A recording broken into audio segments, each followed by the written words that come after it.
Pensamos que estamos, aunque sea un paso más cerca de ponerle fin a esta guerra y lograr la paz, pero es un recorrido largo con muchos pasos. Pero hay un ímpetu positivo, ya veremos. Veremos lo que Rusia y otros están dispuestos a hacer. No solo es Rusia, esto tiene que ser aceptable también para Ucrania. Tenemos mucho trabajo por hacer, pero hay razón para un cauto optimismo. Pero ya sabremos más cuando el embajador Wickoff regrese y tengamos oportunidad de reunirnos y discutir esto. Obviamente el presidente tomará la decisión sobre los siguientes pasos de Estados Unidos. ¿Confía usted en Putin? La pregunta es irrelevante. En política exterior no se trata de confiar, sino de acciones, las cosas que se hacen. A fin de cuentas, en una situación como esta, no basta con decir que se quiere la paz, hay que lograr la paz. Y eso se aplica a cualquier conflicto, a cualquier confrontación. Todas estas cosas, yo los alentaría, si vamos a ser serios sobre política exterior, a que nos apartemos de esta idea de ver esto como un reality. No es una cuestión de personalidad. Hay cosas que se hacen o cosas que no se hacen. Y de eso se trata la política exterior. Así se deben tomar las decisiones. Lamentablemente, en política exterior, con frecuencia, uno tiene que trabajar, y no me refiero al presidente Putin en particular, hablo en términos generales, uno puede tener que trabajar con gente que no le cae bien y con frecuencia tiene desacuerdos con gente que le cae muy bien. A veces uno tiene que buscar maneras de trabajar con naciones que no están alineadas con uno en muchos aspectos y en otros casos uno se puede encontrar en desacuerdo con una nación con la que se trabaja muy de cerca en otras áreas. Eso no es una cuestión solo de hoy, eso ha sido parte de la historia de la humanidad y de las relaciones entre las naciones y estados. Creo que es importante, hay esta tentación de abordar la política exterior como la política interna u otros aspectos de la sociedad, pero la política exterior se trata de naciones buscando lo que perciben como lo mejor para sus intereses, y balancear esto es el arte de la diplomacia. Así que tenemos que ser maduros, tener la mente abierta y ser realistas sin perder nuestro idealismo, sin perder nuestras aspiraciones para el futuro del mundo, pero al mismo tiempo tenemos que tomar decisiones pragmáticas todos los días, y eso siempre ha sido cierto. Algunos comentarios del señor Wickoff, esta fue una reunión de horas, le ha compartido algo, y cuando examine la posición de Rusia, los comentarios del presidente Putin fueron bastante enrevesados, habló de muchas cosas, piensa que está tratando de ganar tiempo. Mire, esto no es algo que se va a resolver en conferencias de prensa, pero nuevamente, vuelvo al punto que acabo de hacer. Si uno piensa en los ejemplos más recientes de negociaciones para un cese al fuego, como lo que ocurrió en Gaza con Israel y demás, sí, hubo artículos de prensa, historias que se publicaron, pero a fin de cuentas uno ve los resultados después. Así que hay múltiples declaraciones. Esto no será diferente. Ciertamente no vamos a basar nuestras decisiones de política exterior en lo que un líder pueda decir en una conferencia de prensa o algo que alguien cuelga en redes sociales. Por el mismo modo, esto no es el factor determinante. Esto se va a desarrollar como tradicionalmente ha ocurrido entre las naciones. Los líderes de los países involucrados hablarán no frente a las cámaras o los medios, sino en estas negociaciones, en estas conversaciones. Así que yo no voy a comentar lo que ha dicho el presidente Putin, excepto que él dijo que estaba de acuerdo con el concepto. Él dijo esto en una conferencia de prensa, y vuelvo a mi frase previa. Creo que hay razones para un cauto optimismo, que se puede lograr algo positivo. Obviamente, esperemos que regrese el embajador Wickoff, no ha llegado todavía, nos vamos a reunir. Hablé con él anoche, él habló antes con el presidente y con otros miembros de nuestro equipo, pero a fin de cuentas nos vamos a reunir, el presidente tendrá opciones que considerar, pero yo no voy a especular o a caracterizar nada más allá de lo que he dicho hasta que hayamos tenido la oportunidad de hablar con el embajador Wickoff, quien todavía está de viaje. Camino para acá, usted decía que estaba buscando una aceptación incondicional, pero obviamente el señor Putin está añadiendo condiciones. ¿Cómo sabe usted que está añadiendo condiciones? Porque lo dijo. Vuelvo a mi punto previo. Esperemos a ver, permítanme hablar con nuestro equipo, hablar con el embajador Wyckoff y discutir estos temas. Nuevamente, no nos vamos a arrastrar a este proceso de basar la política exterior de Estados Unidos sobre lo que alguien puede haber hecho en una conferencia de prensa ayer. Vamos a trabajar de la misma forma normal, organizada, en base a lo que yo sé hasta este momento y mis conversaciones con el embajador Wyckoff, que no ha llegado todavía. Pensamos que hay razones para tener un cauto optimismo. El presidente lo compartió hoy en redes sociales, en Truth Social. Pero esto no va a ser fácil, rápido o expedito. Va a ser difícil. Pero creo que estamos en una mejor posición hoy que la que teníamos hace una semana, pero todavía hay un largo camino por delante.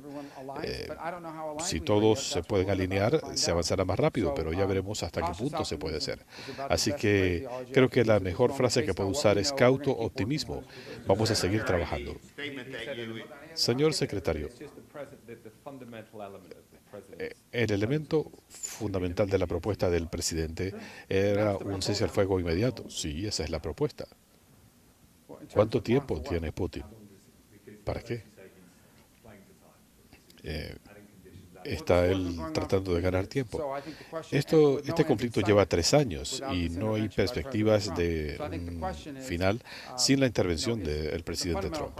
Así que la pregunta fundamental aquí no es cuánto tiempo más, sino ¿estamos avanzando hacia un cese al fuego o hay tácticas dilatorias? No le puedo responder porque no puede ser en este momento. Ya veremos. Mucho de esto va a depender de las conversaciones que tuvo el embajador Wyckoff ayer y otros factores. Pero no hemos llegado a ese punto. El presidente hubiera querido que esto hubiera sido ayer o antier, pero ciertamente estamos al menos hablando de paz por primera vez en 3 años. Ahora hay que ver cuán cerca estamos y eso va a tomar tiempo. Wyckoff no ha regresado aún. Tenemos una reunión en Estados Unidos. La declaración conjunta dice que se necesitan arreglos de seguridad para Ucrania. ¿Cómo lo definiría usted en base a las conversaciones en el G7? ¿Qué serían arreglos robustos? Eso lo van a determinar las negociaciones. Quisiera alentarlos a bifurcar este proceso. El cese al fuego y las condiciones para que cese el intercambio de disparos. ¿Qué se puede hacer para avanzar a un proceso de resolución definitivo? 2 procesos separados. Número 1, ¿qué necesitamos de las partes para que haya un alto en la lucha, para poder ir en la segunda fase a la mesa de negociaciones? En esta segunda fase, obviamente, todos los países del mundo tienen el derecho a la seguridad, a defenderse, a proteger su territorio. Eso tiene que ser parte de la conversación y tiene que ser algo que contemple no solo la perspectiva de Estados Unidos, sino de otros países, y lo he dicho muchas veces. La Unión Europea ha impuesto sanciones significativas a la Federación Rusa y a individuos dentro de Rusia, así que habrá que consultarles y tendrán que ser parte del proceso. Así que no tratemos de predeterminar resultados o adelantarnos a los acontecimientos. En cuanto al futuro de seguridad para Ucrania, es algo en lo que Ucrania tiene que estar de acuerdo y que se tendrá que dirimir en la segunda fase, pero no podemos llegar ahí sin lograr la otra parte primero. Es muy difícil negociar una paz y seguridad perdurables en medio de una guerra abierta. Así que tenemos que resolver eso primero. Señor secretario, en su declaración hace poco usted indicaba que el G7 pensaba que era posible imponer topes a los precios del petróleo, incautar bienes de Rusia para asistir a Ucrania. Decía que esto se discutió, pero no se llegó a un acuerdo. ¿Ha habido algún acuerdo en el G7 sobre estas medidas particulares? ¿Qué hacer, en qué orden? ¿Y qué fue lo que discutieron en medio de este cauto optimismo? Esto se ha planteado porque los europeos han impuesto sanciones y tienen otras que quisieran imponer. Nosotros no tenemos participación o voto en la Unión Europea. No podemos controlar lo que ellos deciden hacer. Si nos piden opinión, se la damos, pero eso no es lo que está ocurriendo en este momento. Sí, se abordó. En cuanto a las sanciones de Estados Unidos, el presidente ha sido muy claro. En 2 ocasiones, en la última semana, el presidente le ha recordado a todos que Estados Unidos tiene opciones disponibles aranceles que no quiere usar en este momento porque espera unir a las partes para iniciar un proceso de negociación de la paz. No hay más que añadir a eso. En cuanto a la integridad territorial de Ucrania,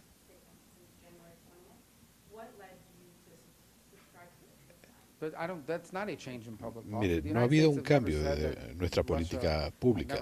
Estados Unidos, el presidente Trump, nunca han dicho que Rusia tiene el derecho a anexarse la totalidad de Ucrania. Aquí no hay ninguna discrepancia. Eso es diferente del tema de hoy. En este momento hay una guerra que no tiene una solución militar. Ni Rusia ni Ucrania pueden lograr la totalidad de sus metas militares. La única forma de acabar con el conflicto es por la vía de la negociación.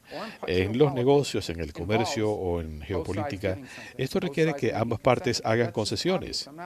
Eso es obvio. Esto no debería ser algo de primera plana. Es obvio en estos procesos. Tiene que haber concesiones. ¿Cuáles serán las concesiones? Está por verse. Eso habrá que negociarlo. Pero no va a ser provechoso llegar a las negociaciones haciendo declaraciones tajantes, dándole excusas a una parte u otra para que no participe. Tenemos que llegar al punto en que se discutan estos temas y al final ambas partes tendrán que ponerse de acuerdo. Eso es aplicable a cualquier negociación cuando se le quiere poner fin a una guerra. En cuanto a lo que usted decía sobre personalidades o que esto no se viera como un reality, su jefe tiene una personalidad muy fuerte y a la luz de eso y sus comentarios reiterados sobre que Canadá debería ser el 51º estado de la Unión, el tema de los aranceles que se intensificó cuando veníamos para acá después del anuncio en Jeddah. ¿Eso le complica su trabajo? Obviamente con el ministro de Exteriores de Canadá, pero esto no era el tema. Estaba establecido que no íbamos a discutir el tema de los aranceles. Esto se sigue describiendo como una acción hostil contra nuestros aliados. No, estos son aranceles globales sobre acero, semiconductores, aluminio, automóviles. El presidente ha dejado en claro que es lo que quiere hacer con los aranceles. Se trata de aranceles recíprocos. ¿Qué significa eso? Lo que otros países nos cobren a nosotros, nosotros se lo cobramos a ellos. La meta del presidente es rebalancear el comercio internacional. Yo estoy de acuerdo con él en que esto es injusto para Estados Unidos. No se trata de hostilidad hacia Japón, Alemania o cualquier otro. Se trata de restablecer el balance en el comercio. Él quiere equilibrar ese punto base y a partir de allí se pueden abrir negociaciones bilaterales con países individuales respecto a cambios que se pueden hacer en cuanto al comercio bilateral, algo que sea beneficioso para ambas partes. Esa es la meta. En su primer gobierno, el presidente impuso aranceles, pero hubo múltiples excepciones que le restaban efectividad. Lo que él quiere es devolverle la justicia, la equidad al comercio. Esa es la meta. Y a fin de cuentas, cuando se restablezca ese punto de equilibrio, ese punto de partida, hay elementos cruciales para la seguridad y el futuro de Estados Unidos en sectores como acero, aluminio, semiconductores, automóviles. Estas son áreas donde nos interesa tener capacidad interna de producción y nos afecta lo que consideramos que es una política de subsidios en otros países. No se trata de hostilidad con nadie, sino de defender nuestros intereses nacionales. Una vez que se rebalancee el comercio de una manera equitativa y justa, entonces podemos entrar a procesos de negociaciones bilaterales con países individuales, incluyendo nuestros aliados, para establecer algunos arreglos equitativos entre los dos países. ¿Entiende usted por qué los canadienses se sienten tan afectados por estos comentarios? El gobierno de Canadá ha expresado su posición sobre esto. El presidente ha dicho porque piensa que a Canadá le beneficiaría ser parte de Estados Unidos con fines económicos. Son diferencias entre la posición del gobierno de Canadá y del presidente. Eso no era un misterio y no fue un tema de la agenda, porque no era el tema de esta cumbre. Pero, secretario, usted ha dicho que la política de aranceles no es hostil, pero ayer el presidente Trump en redes sociales dice que la Unión Europea previamente había abusado de Estados Unidos y había sido hostil. ¿Cómo se condice eso? Y habla en serio cuando habla de que Canadá llegue a ser el 51º estado. Yo ya respondí a esa pregunta sobre Canadá. No estamos discutiendo eso hoy porque de eso no se trató esta reunión.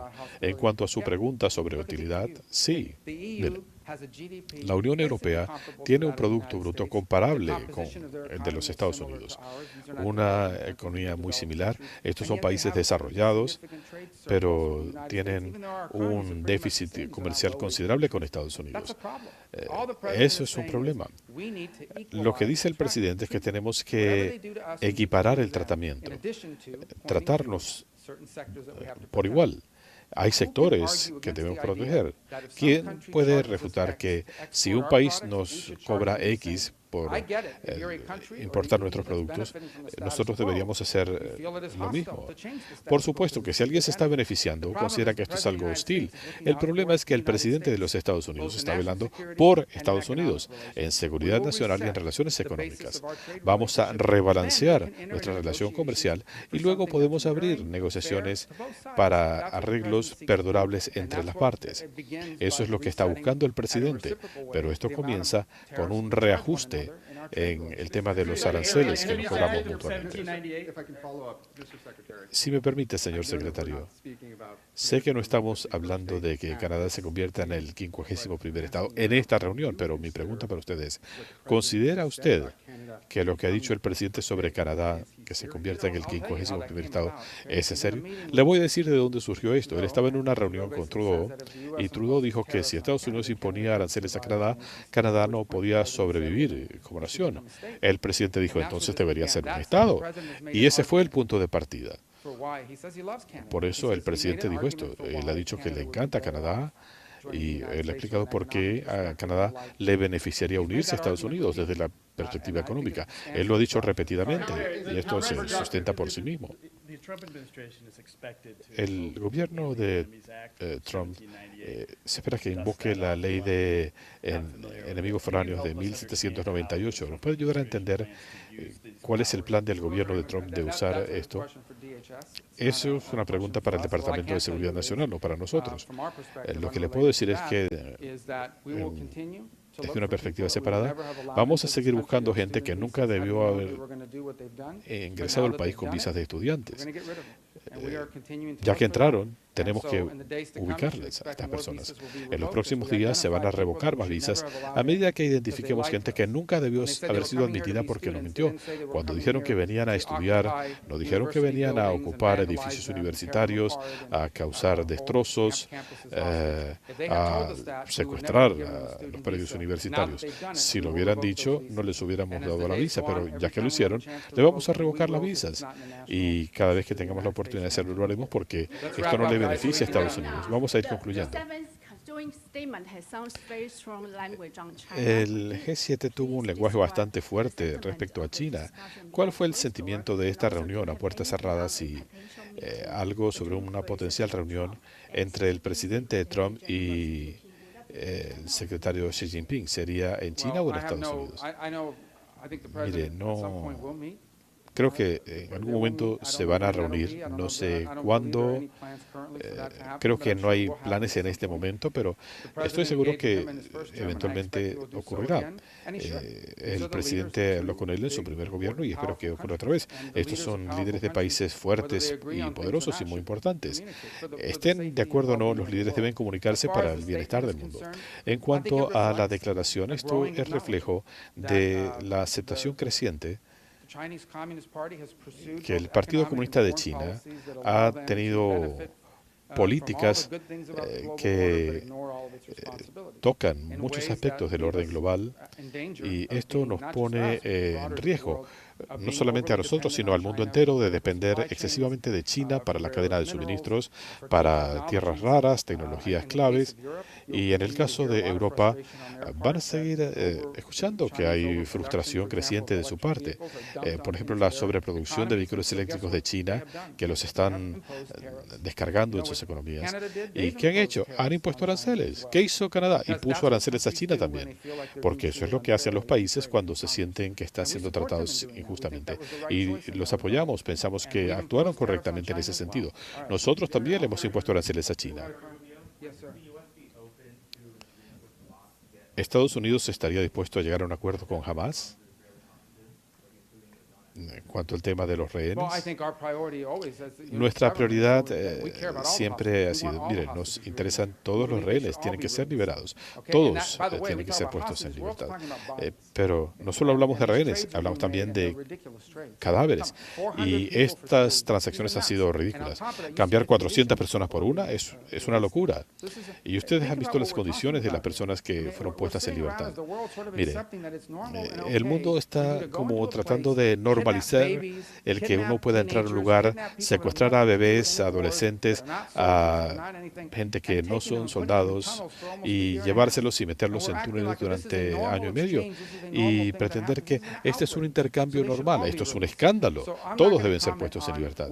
Así que yo no voy a comentar sobre qué vamos a aceptar o no, pero sí puedo decir que el mundo entero tiene que insistir en que lo que ha hecho Hamas es escandaloso, es ridículo y es indignante. Esto nunca debe haber ocurrido. Y no podemos aceptarlo como parte de una negociación normal. Estamos lidiando con salvajes. Estos son malhechores y deben ser tratados como tales. Pero queremos que todos los rehenes sean liberados. Señor secretario, el Departamento de Estado tenía que presentar un reporte identificando países que no tienen verificaciones suficientes. El reporte ya se entregó a la Casa Blanca. Si había un plazo que cumplir, pienso que sí, pero tendría que consultar para darle una respuesta específica. Y en cuanto a integridad territorial, usted dijo que Ucrania tendría que hacer concesiones, y Rusia también. ¿A qué se refiere con integridad territorial? Mire, por favor, lo entiendo, pero déjeme decírselo de esta manera. El proceso número uno es cómo podemos parar el intercambio de disparos. Es muy difícil hablar de paz en medio de una guerra abierta. ¿Cómo podemos parar el conflicto hasta donde se pueda reducir las hostilidades para pasar a la segunda fase del proceso, la negociación, que es lo que usted me pregunta? Estoy diciendo lo obvio. Cuando la gente está negociando para ponerle fin a las guerras, usualmente hay un toma y daca que contempla esto.